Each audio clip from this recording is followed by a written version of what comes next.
don't know if you guys have ever heard of Adlan Amagov. He finished a number of guys. He was like a spinning back kick guy. And he me up, and then I think a round or two later, he hit John with that spinning back kick. Did he drop him? He dropped him. Oh! Amagov is a scary, scary guy. Point of the opening round, there's that spin. Put on a show. Adlan Amagov walked away from the UFC at his peak, leaving hardcore fans with a heap of questions. The spectacular knockout wizard shined in Russian promotions, then looked stellar inside the octagon. Heads a racy fight team, but now it's bombs away. And trying to work towards it. Wow!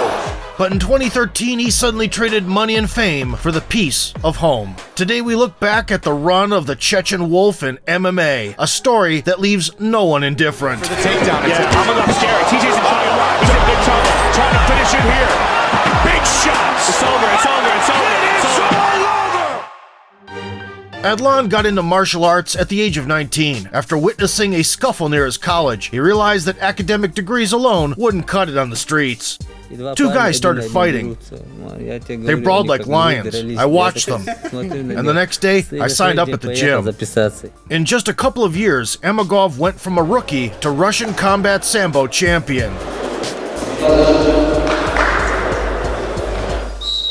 He didn't waste time transitioning to MMA, making his debut at 21 against a guy with over 30 pro bouts, none other than Alexei Oleinik. Boa Constrictor would go on to break into the UFC's heavyweight top 10 and secure the first ever Ezekiel choke inside the cage. My God! To move himself into the mount position, but he got it! The seasoned veteran easily dragged the fight to the mat. Adlan managed to reverse the position, but ended up in Oleinik's signature Ezekiel. Refusing to tap, the newcomer went unconscious in the crafty trap. They asked me if I wanted to fight in MMA. I said yes, having no clue who I'd be facing. And right before walking out, I hear them announce him. World champion in this, European champion in that. I turned around and asked the ring girl, "Is that my opponent?" Amagov returned a year and a half later in the major Russian organization Pro FC. Across from him stood Gaji Murad Antigulov, who would also eventually earn a spot in the UFC. Oh, there it is. Look at that. Worth noting, the Chechen fought at light heavyweight despite walking around at roughly 190 pounds. In the opening minute, Adlan got the kicks going. Threw hands off the back foot. Took the wrestler down. And roughed him up from top position. Back on the feet, he pulled the trigger.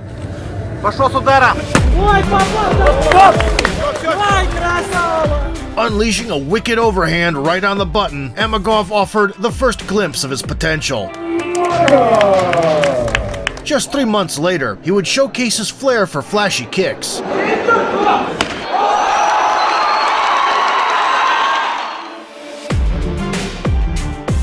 These hurricane spinning attacks would soon become the hallmark of his style. Years later, Mike Winklejohn, the renowned striking coach of John Jones, would praise Amagov. Adlan Amagov, this kid's coming, he's great. I'll tell you what, everybody's going to fear this guy when they see how hard he can kick. He's going to be #1. My goal is to have him #1 soon. Under the nickname Boars, which translates to wolf in Chechen, the recent debutant began gaining momentum.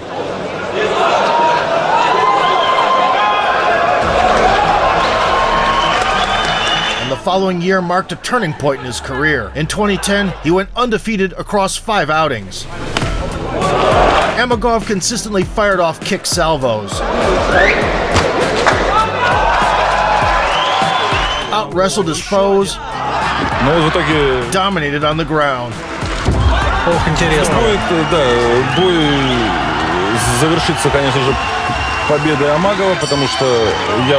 By his 10th outing, he systematically unsettled his opponent's defense with roundhouse kicks. Then launched an overhand. And with his newly sharpened offensive grappling, started stacking up finishes.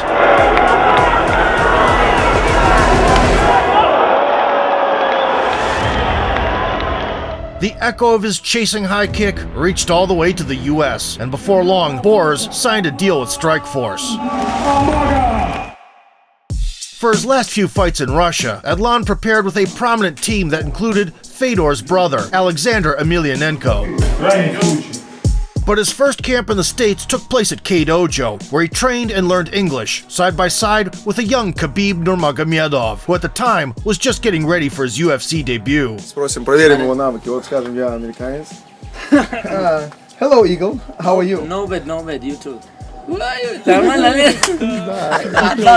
Adlan.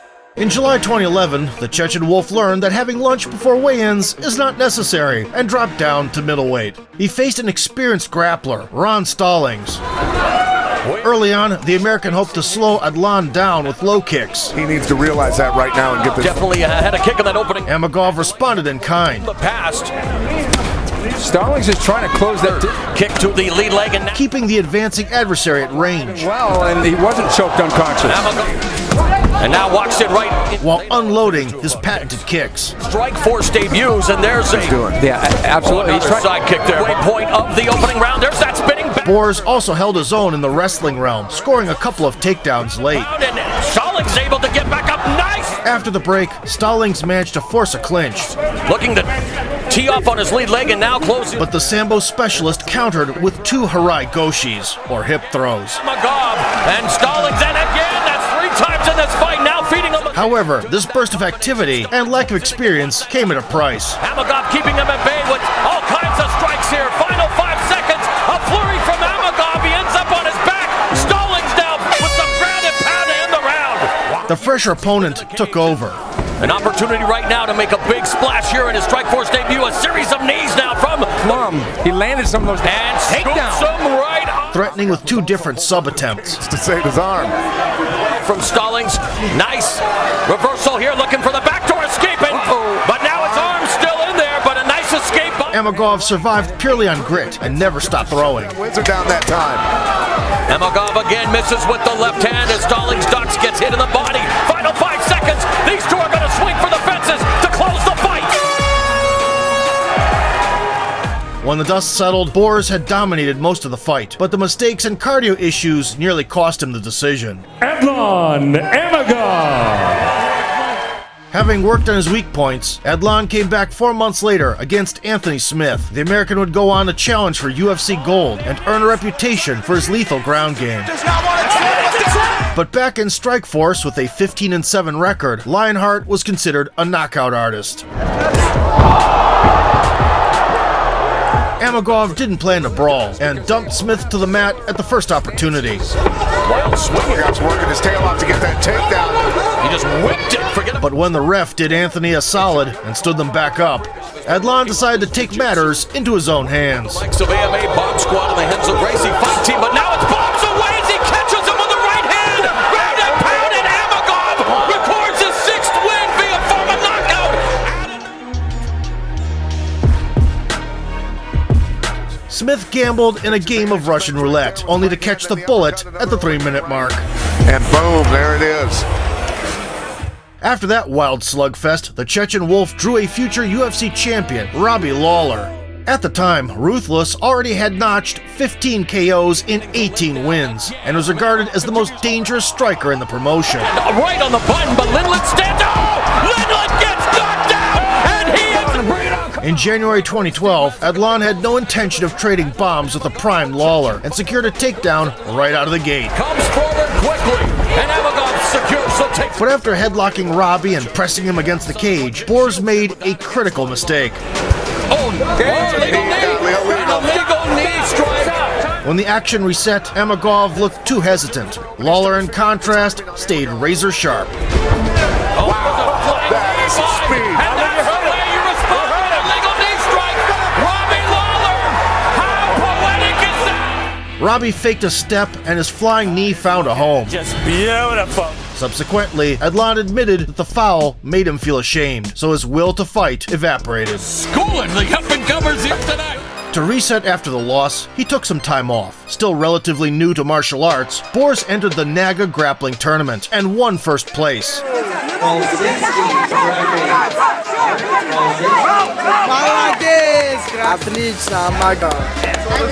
Khabib competed alongside him, grabbing gold in his own division as well. Finally, for part of his next MMA camp, Adlan trained in Albuquerque with the famous Jackson Wink team. Amagov returned to Strikeforce in August 2012 to face Keith Berry. The Chechen opened by testing Berry's body. Put on a show and right on cue, guys. Then waxed him in true John Jones style. Half with that one. Oh, on the knee. He got him. And Berry in trouble early. Amagov pouncing on Berry and Herb Boers floored Berry with just his second strike. A picture-perfect oblique kick forced Herb Dean to step in. That's chi right there. Very athletic. Shortly after, Strikeforce was shut down by its parent company, Zuffa, and the highly promising Amagov headed to the UFC. Prior to his debut in the Ultimate promotion, Adlan settled at Jackson Wink. One day during a sparring session, he first knocked out Carlos Condit, the interim UFC welterweight champion at the time, and then dropped John Jones with a spinning kick to the liver. He me up, and then I think a round or two later, hit John with that spinning back kick. Did he drop him? He dropped him. Oh! Even John himself admitted this when he came to Russia in 2013, saying he'd never experienced anything like it before or since. Jones said you knocked out another guy after him. Well, that's just how it went down. But what really matters is what happens in official bouts, and the leveled up Boers didn't disappoint there either. In the UFC, Adlan started cutting weight like other pros, and in his welterweight debut at 170, Adlan battled the 5-1 Chris Spang. The Swedish striker had absolutely nothing for the Chechen Wolf in open space. Start getting those to pressure him now, and then he's... look how... Amagov tried out some of John Jones's tricks. That lead left kick very, very well. Through the left.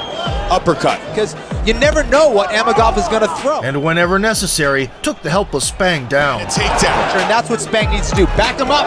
There's the kick. Beautiful kick from Amagov. Man, he guts it off quick.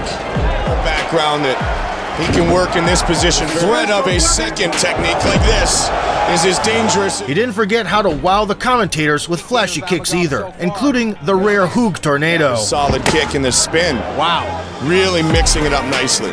A side kick. Oh! Amagov to keep going. A hook kick. So far. Tried to catch. And even a 360 roundhouse into a wheel kick. Towards it. Wow! Completely shutting down Spang's ability to score, Adlan put his arsenal on display and left the judges no wiggle room. Amagov just so quick, so flexible. Half a year later, he went up against grappling-based TJ Waldberger, a dangerous opportunist in the midst of a scramble. The submission early. Wow, beautiful takedown. Nice reversal from Heck. And here we go. Right off the bat, Boers routinely tested his torso. He's going to do it. That's it. That was what I was looking at. Caught him too. Yeah, that was hard. That was right to the gut. Yep. In response, TJ rushed into close quarters, To widen his blade so far. committing a fatal mistake. Yeah, Amagov scary. TJ's in trouble. He's in big trouble. Trying to finish it here. Big shots. It's over. It's over. It's over. It's over. Planting a textbook Ushiro Giri straight to the gut and sending Waldberger flying with a short left hook, Boers mercilessly pounded his victim into the canvas. In time, Amagov is a scary, scary guy. That night, UFC was celebrating its 20th anniversary, and Dana White mentioned this bright blip on his radar. That dude's scary. Yeah. It's crazy how, you got a wrestler who's holding that single, and how you always see this, they're driving around. This guy hits so hard that he knocked him out, with short little punches like this. That dude is nasty. In just a couple of months, in December 2013, news broke that Amagov had no plans to continue his career. At the time of those first retirement reports, he was only 27 years old, and considering how late he started out, the public saw the Wolf as one of MMA's top prospects. At first, rumors swirled that Amagov had retired for religious reasons. Other reports suggested that he simply grew tired of being away from his family. The fighter gave his own explanation for the sudden decision. My dream was to learn how to fight. Of course, there were many things to achieve, becoming a UFC champion, for example. But when I first started, I didn't have those ambitions. I fought in Strikeforce, I fought in the UFC, I achieved everything I wanted. I thought about it and decided to step away from professional MMA. However, 3 years later in 2016, Amagov made a surprise return to the ring under the banner of the regional promotion S70. Competing at light heavyweight, his Brazilian antagonist tried to overwhelm the former welterweight with size. Boers casually reversed the throw and took mount. The initial choke attempt didn't stick. But the follow-up armbar from guard worked beautifully.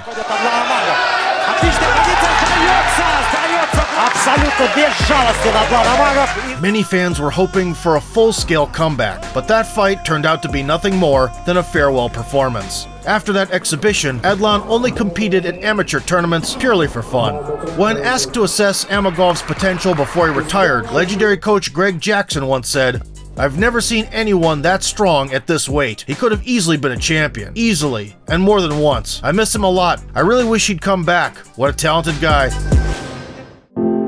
The hardest thing for any fighter is dealing with nostalgia for past glory, and only a rare few leave the blood sport while still young and healthy. As fans, we would have loved to see the true limits of Amagov's combat potential. But who could blame a man who didn't need the bright lights to be happy?